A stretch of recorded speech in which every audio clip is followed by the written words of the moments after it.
எந்த ஒரு ஆயிலையும் ஒரு தடவை ஹீட் பண்ணுறதுக்கு தான் அது ப்ராசஸ்டு அண்ட் படைச்சிருக்கு. அதே ஆயிலை நம்மளுடைய வசதி வாய்ப்புக்காக பல முறை ஹீட் பண்ணும் பொழுது அதனுடைய அடிப்படை தன்மையே சிதைஞ்சிரும். ஸோ அடிப்படை தன்மை சிதைஞ்சிருச்சுன்னா அதனுடைய வேதிப்பொருட்கள் அதனுடைய நார்மல்லேருந்து வேற ஒரு பொருட்களாக மாறுவதற்குண்டான உருமாற்றம் ஆகிறதுக்கு அதிக வாய்ப்புகள் உண்டு. அதே ஆயிலை நம்ம திரும்ப வேற ஒரு உணவுப் பொருட்கள் செய்யும் பொழுது அதனுடைய தன்மை அப்படியே ப்ரிசர்வ் பண்ணாமல் அந்த பொருட்களின் தன்மையும் மாறும், இந்த பொருளோட தன்மையும் சேர்ந்து அதற்கு வேறு சில விஷயங்கள் ஆர் சைடு எஃபெக்ட் உருவாக்கும்.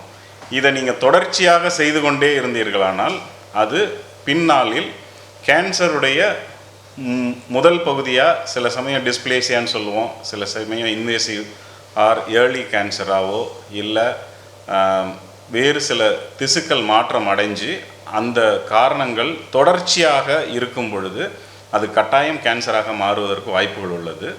அதனால் ஆயில் என்பது ஒரு டைம் பயன்படுத்தும் பொழுது தான் உங்களுடைய உடம்பும் அதை செரிமானத்திற்கு பயனுள்ளதாக வைத்திருக்கும்.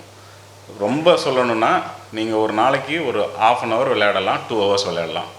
தொடர்ச்சியாக நீங்கள் ஒரு நாள் முழுவதும் விளையாடிக்கிட்டே இருந்தீங்கன்னா உங்களோட உடல் எந்த அளவுக்கு கஷ்டப்படுமோ இல்லை பாதிப்பு வருமோ அதே போல் ஒரு எடுத்துக்காட்டு தான் இந்த ஆயிலும்.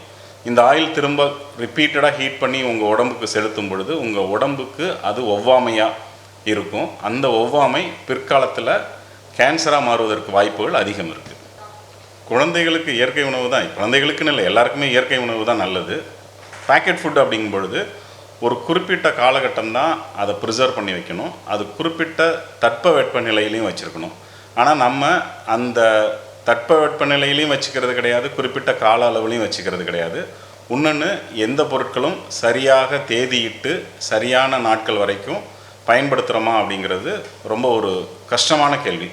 தயாரித்த டேட்டு பேக்கிங் டேட்டும் பர்ஃபெக்டாக இருக்கும் அப்படின்றது சில கம்பெனிஸில் நம்ம சொல்ல முடியாது, அதை நம்ம எடுத்துக்கவும் கூடாது. அதனால் மேக்ஸிமம் எல்லாமே ப்ரிசர்வேட்டிவ் இல்லாமல், ப்ரிசர்வேட்டிவ் அப்படிங்கிறதே ஒரு கெமிக்கல் தான்.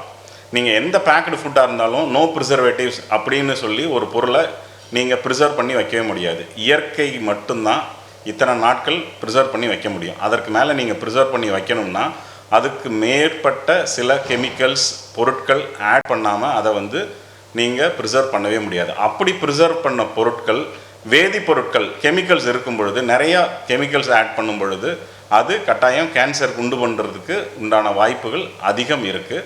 அடுத்து குழந்தைகளுக்கு வருவோம். குழந்தைகளுக்கு என்ன பொருட்கள் கொடுக்கலாம் அப்படின்னா, குழந்தைகளுக்கு என்ன பொருட்கள் கொடுக்கலாங்கிறத விட, உணவுப் பொருள் கொடுக்கலாங்கிறத விட அவங்களுக்கு என்ன கொடுத்தா என்ன சாப்பிடுவாங்க.